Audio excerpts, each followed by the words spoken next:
One of the quickest things that can ruin your life or either improve your life is your beliefs and your value system. I know you want some fancy thing that's like, yo, Troy, give me the quick tip.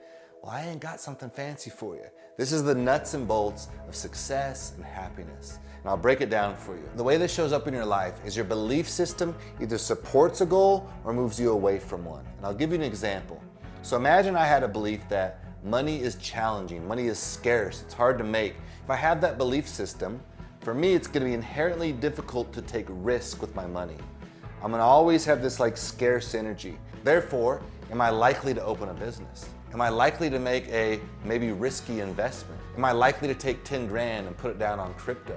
If I'm carrying a belief system that money is hard to make, I will not do things that are inherently risky. And that's okay. But let's say I put that 10 grand down on crypto and I got $70,000 back like that. Was that hard to make? Was that difficult? No, it was easy. It took very little effort, very little time. It just took a belief that money isn't scarce, money isn't hard to earn, and I put it out there. Maybe I lose. Okay, I'll go make more of it. Money's just paper and ink. Do you see by just having a different belief system that things become easier, right? If I believe it's difficult to meet new people, then I'm gonna use that energy every time I go up to approach or meet somebody new. I'm gonna feel like, oh, it takes a long time to get to know someone. It's challenging, you gotta do this, you gotta do that. What that is that's a static belief. Like it's stale, it's stuck. So I need my beliefs to move and be able to bend and grow and flow. So I always ask myself, is this a static belief system I have or a fluid belief system?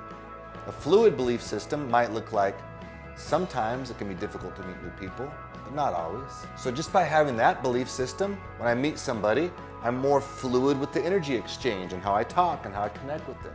Going back to the money situation, maybe I have a belief that money is abundant, it's everywhere.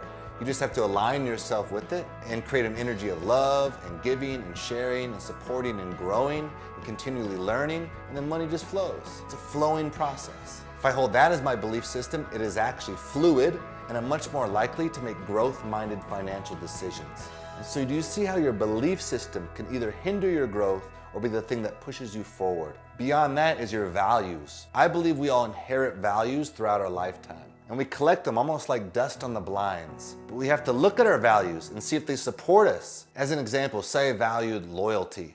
And so I find myself in situations being insanely loyal. But then I'd ask you the question, at what point is your loyalty actually hindering you? At what point is it just okay to say, I need to leave this situation? And maybe you are deeply loyal because in your past, someone wasn't loyal to you. So you've shown up with this beautiful loyalty type energy.